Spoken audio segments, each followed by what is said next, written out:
I was born in Brazil, but when I finished my undergrad studies, I didn't know what I wanted to do. In Brazil, it felt a little bit empty. So I applied to several different universities and ended up at NYU in the United States and lived there for 6 years. Had a gap year where I traveled a lot and was trying to find out where my partner and I wanted to live. And we ended up here kind of in a whim, and it was the best choice we've ever made. My name is Carol Mendes, and I'm a choreographer.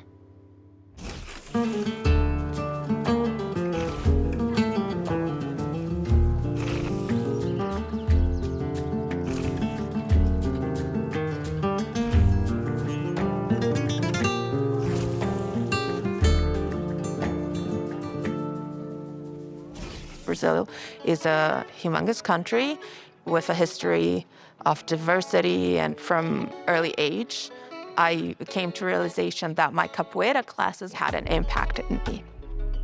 That going to carnival dances and hearing that music and dancing with family, with friends, that also had an impact on how my body, how my response to music, to dance exists. And at that age was when I started bringing the Brazilian component to my creative process.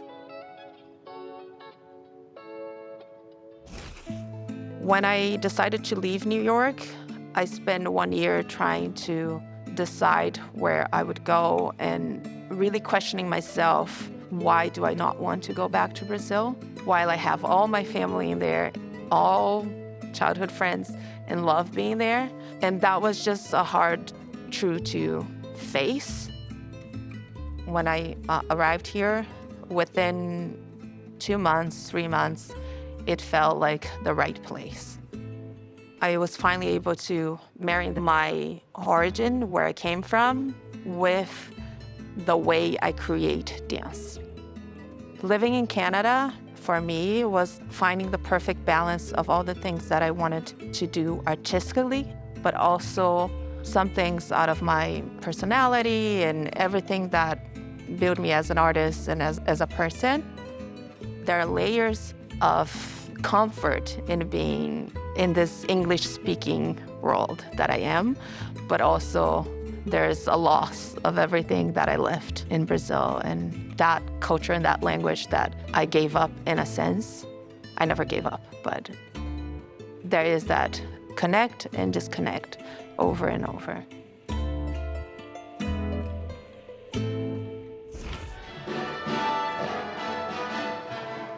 Okay, how do you feel? This is exhausting, right? A little bit. It's so crazy. It's like the easiest movement we have, and it's so exhausting. You guys do things that are so much harder. Let's put a pin on this section. I need calm, control, and process, and a bit more. When I start a new work, I sometimes come from a theme, sometimes I come from just movement, sometimes the initial inspiration is music. It can have a multitude of sparks that can help the creative process. Let's start bringing it a little bit higher into our knees more. Once we have a solid idea or a chunk of movement that we like, I work with either an individual dancer or with a group to really develop it into something that is meaningful for the dancer, the person that is actually the mover in there, something that is meaningful to me, because I am the person imagining and creating the scenarios, but also something that translates to an audience. Get ready for rehearsal, bring back our conversations regarding this work that we've been in process. The way I create dance, the way that I make art is very attached and very relatable to how North Americans, Canadians create and produce work.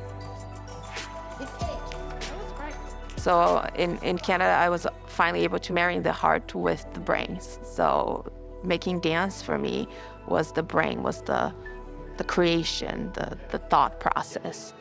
But where I came from, that's the heart. That's always there.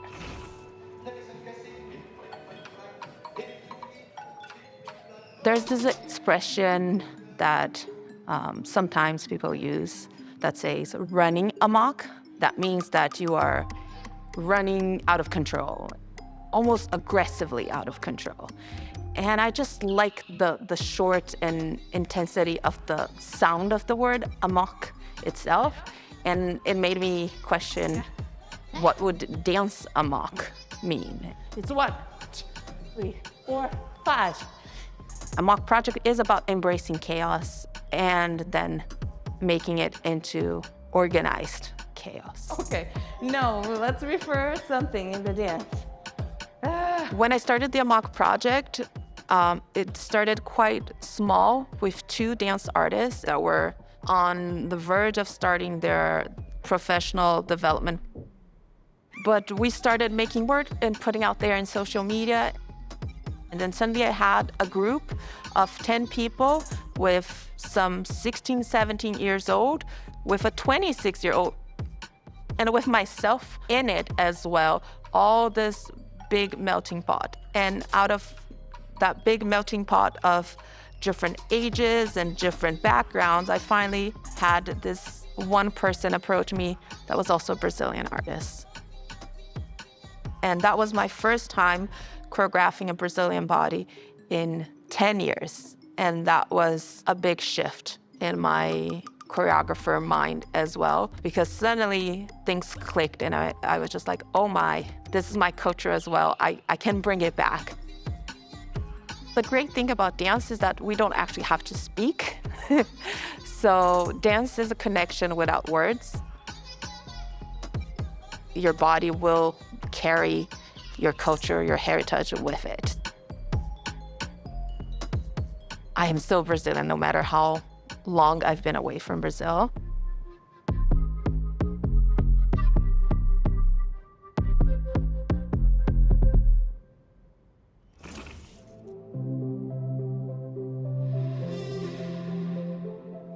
I feel like in the past years, I have been creating a bridge between my culture and the work that I do here. I started creating the bridge with bringing more Brazilian dance artists into my project, so I've now been actively bringing them into the fold. Come be part of the Amok Project. Let me see how this being in between countries, being in between worlds, how our bodies process, how our brain process this displacement. I believe dance in Brazil is quite innate to everyone's bodies.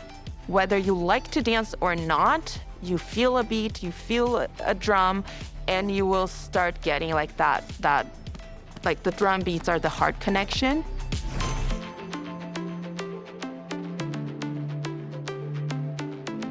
It's been 12 years that I've been away from Brazil, and it has not been easy.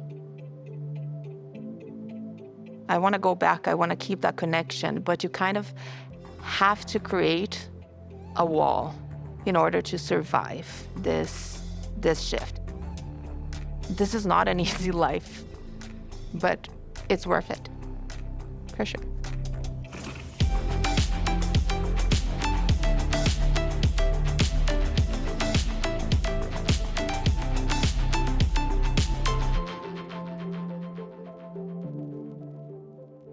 Mm-hmm.